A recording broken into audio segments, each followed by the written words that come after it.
Pourquoi vous êtes ici? En fait, comment je te présenterais Georges Saint-Pierre, je me dirais, imaginez-vous jouer aux échecs, jouer aux dames, puis au Monopoly, puis on mélange les règlements et tout ça musculaire. Donc, ancien champion, ancien quasiment tout le temps, mi-moyen de la UFC, donc pesant techniquement 160 livres au combat, donc plus léger que moi. Ça arrive jamais, là, mais donc Georges Saint-Pierre, premièrement, mettre l'applaudissement parce qu'il a accepté de venir ici. Merci.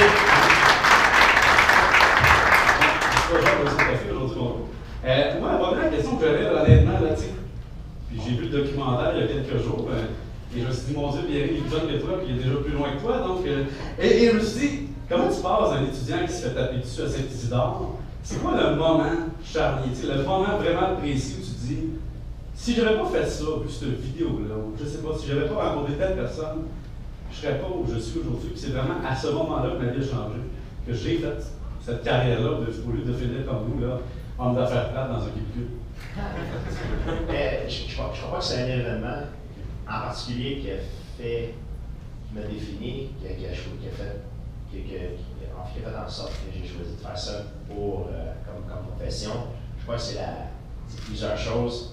C'est l'environnement naturel que j'ai grandi dedans, une partie génétique aussi.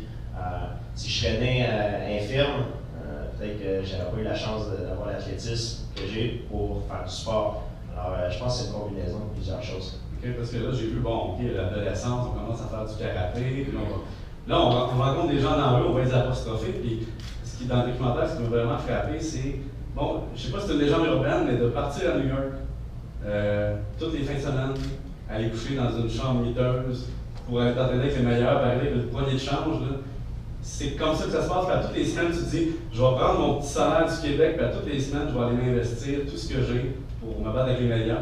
Ça se passe de même? Une des règles qui m'a permis d'avoir beaucoup de succès dans le sport, et je pense que c'est la même chose pour tous les gens dans chaque profession, c'est tu ne deviens pas, tu te rends pas au sommet facilement. Ça prend du temps. Pour te rendre au sommet, tu as plusieurs obstacles, plusieurs étapes à suivre avant de te rendre au sommet. Et une des choses que j'ai fait, que j'ai appris, puis que j'ai connaissance, à New York par exemple, il y avait un club de Jiu-Jitsu. Jiu-Jitsu, c'est le combat au sol avec les soumissions, les clés de bras, les jumps. Il y avait les Gracie, c'est une famille qui est très populaire dans les arts martiaux. Il y a une école, c'est Renzo Gracie, il y a une école là-bas. Puis pour moi, je prenais l'argent que je faisais, au lieu de m'acheter des trucs de luxe, ben je le prenais et je l'investissais sur moi-même pour devenir plus compétent dans mon domaine, okay. pour acquérir des nouvelles connaissances. Comme ça, quand je revenais à Montréal, après mon voyage, ben, j'étais meilleur, j'étais plus compétent, j'étais plus fort parce que j'avais des nouvelles connaissances au niveau du combat au sol.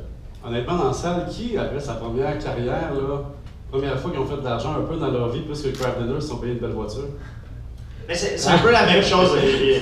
Bon, tu commences à faire de l'argent. Je pense que c'est la chose la plus stupide à faire, tout dépendamment de la situation. Bien sûr, ça va t'acheter une voiture. Je pense que si tu peux continuer à avoir du succès et de faire un nom, pour avoir plus de succès, c'est de prendre l'argent que tu as et d'investir sur tes connaissances. Va faire un séminaire, je sais pas, aux États-Unis ou avec un spécialiste, ou un gars qui fait une opération, qui est spécialiste dans une certaine opération qui se fait pas au Québec, mais toi, tu vas être le seul